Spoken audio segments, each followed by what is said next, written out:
12 bansa na pinakamayaman sa buong mundo as of 2023. Alam mo ba kung anong bansa ang pinakamayaman ngayon? Pang-ilan kaya ang Pilipinas?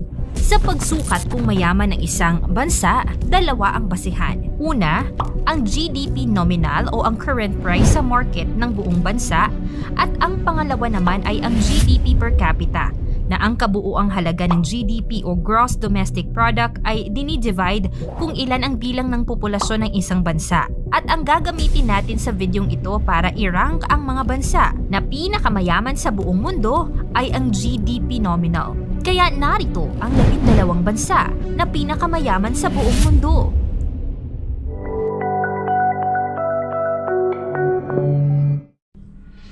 South Korea, $1.72 trillion. Ang South Korea ay isa sa maunlad na bansa pagdating sa teknolohiya sa mundo. May mayamang kultura.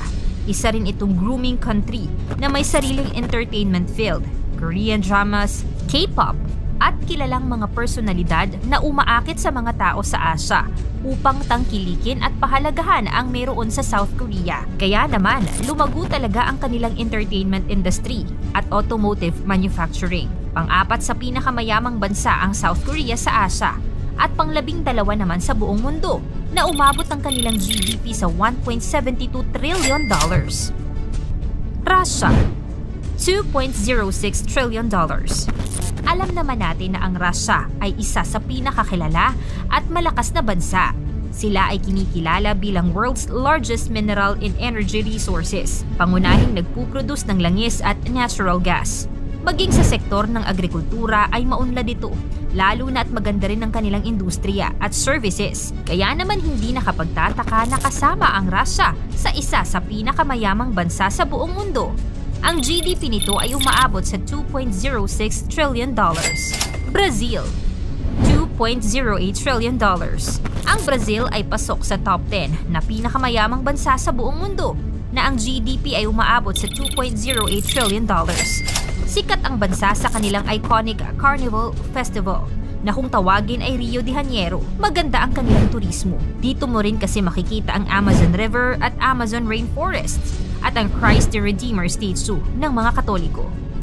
Canada, $2.09 trillion. Ang Canada ay may 38.8 million population at ang GDP ay $2.09 trillion.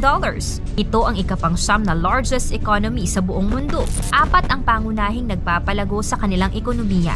Ito ang fuel, energy, manufacturing, at tourism. Dito nagmula ang BlackBerry phone, Sun Life Financial at Manulife na mga insurance company. At according sa Corruption Perceptions Index, ang Canada ay isa sa mga pinakamababa ang antas ng korupsyon. Italy, $2.17 trillion. Ang Italy ay may 60 milyong populasyon na may GDP nominal na $2.17 trillion. Ito ay pang-apat sa pinakamayaman sa Europa at pang-8 naman sa buong mundo. Ang Italy ay nakararanas ng high unemployment rate pero dahil sa exports at entertainment ay nakaka-recover ang ekonomiya nito. Sikat ang Italy pagdating sa architecture, culture, art, opera, literature, film at fashion. Dito nagmula ang pizza at pasta, Mona Lisa, Last Supper painting ni Leonardo da Vinci, at Colosseum na pinakamalaking amphitheater sa buong mundo. France, $2.92 trillion. Ang France ay pangatlo sa pinakamataas na ekonomiya sa kontinente ng Europa at pang-7 naman sa buong mundo na may GDP na umaabot sa $2.92 trillion. Ang ekonomiya ng France ay free market-oriented economy. Ang chemical industry, agriculture at tourism ang nagpapaunlad sa kanilang ekonomiya. Kaya naman ang bansang ito ang pinakabinibisita ng mga turista sa buong mundo. Dito lang naman matatagpuan ang Eiffel Tower at ang kilalang valuable brand sa buong mundo, gaya ng Louis Vuitton, Dior at AXA. Nandito rin ang pangalawa sa pinakamayamang tao sa buong mundo at siya ang pinakamayaman sa buong Europa na si Bernard Arnault. United Kingdom, $3.16 trillion. Ang United Kingdom ay binubuo ng England, Scotland, Wales at Northern Ireland. Maraming sports ang nagsimula dito, gaya ng football, rugby at cricket. Ang United Kingdom ay may $3.16 trillion GDP, pang-anim sa largest economy sa buong mundo, at pangalawa naman sa buong Europa. Ito ay may 67.7 million population. Ang sektor ng serbisyo tulad ng finance, retail at entertainment ang mga nagpapataas ng GDP sa bansa. Bukod sa sports, magaling din ang UK sa literature. Dito galing sila William Shakespeare at Charles Dickens. Dito mo rin makikita ang misteryosong monumento, ang Stonehenge. India, $3.74 trillion. Ang India ang pampito sa pinakamalaking bansa sa buong mundo at bansang may umaabot na 1.4 billion population. Nalagpasan nito ang China ng mabilis nitong 2023. Bagamat napakaraming tao nila, sila lang naman ang pangatlo sa pinakamayamang bansa sa buong Asya at panglima sa buong mundo in terms of GDP per nominal na umaabot sa $3.74 trillion. Ang sektor ng serbisyo, manufacturing, agriculture ay mahalaga sa pag-unlad ng kanilang ekonomiya. Ang India ay nakilala sa kanilang kultural, natural landscapes, religion, Hindi film industry, at dito mo rin makikita ang Taj Mahal. Germany, $4.31 trillion. Ang Germany ay pinakamayamang bansa sa buong Europa at stable sa top 4 sa largest economy sa buong mundo na may $4.31 trillion GDP. Kamakailan, ang Germany ang itinanghal na world champion sa FIBA basketball na ginanap dito sa ating bansa. Ang bansang ito ang well-developed and social market at strongest economy sa mga bansa sa kontinente dahil na rin sa kanilang skilled workforces. Ang major industry sa bansang ito ay car manufacture, machinery, household equipment at technology. Dito nagmula ang sikat na sapatos na Adidas. Dito rin nanggaling ang mga luxury cars tulad ng Mercedes-Benz at BMW. Japan, $4.31 trillion. Ang Japan ay pangalawa sa pinakamayamang bansa sa Asya at pangatlo sa buong mundo na may 4.31 trillion GDP. Matinding krisis din ang nangyari sa bansang ito, lalo na noong bombahin ito ng dalawang atomic bomb noong ikalawang digmaang pandaigdig. Ganun pa man, mabilis itong nakabangon sa krisis. Sa katunayan, ang Japan ang isa sa fastest Asian country na umusbong ang ekonomiya especially sa advanced manufacturing and services, agriculture, automobile industry, at electronics.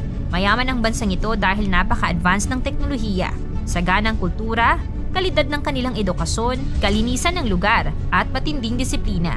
Sikat din ang bansa sa mga anime, sumo wrestling, sushi and ramen. Maging ang Toyota, Honda, Sony at iba pa ay nagmula dito. China, $19.37 trillion. Ang China ang pinakamayamang bansa sa buong kontinente ng Asya at pangalawa sa buong mundo na ang kanilang GDP ay umabot na sa $19.37 trillion. At pangalawa sa bansang may pinakamaraming tao sa buong mundo na nasa 1.4 billion population. Sa kanila matatagpuan ang pinakamaraming sundalo sa buong mundo, kaya naman napakayaman ng bansang ito dahil sa pagpapalawak ng kanilang teritoryo at sobrang daming produkto na ine-export na halos saan ka nga ata pumunta. May produktong made in China, kaya naman ang bansang ito ay world's largest manufacturing economy at world's fastest growing consumer market. Una, United States, $26.85 trillion. Ang Amerika, ang pinakamayamang bansa sa buong mundo in GDP nominal na umabot na sa $26.85 trillion. Ang bansang may magandang sistema pagdating sa political at social system.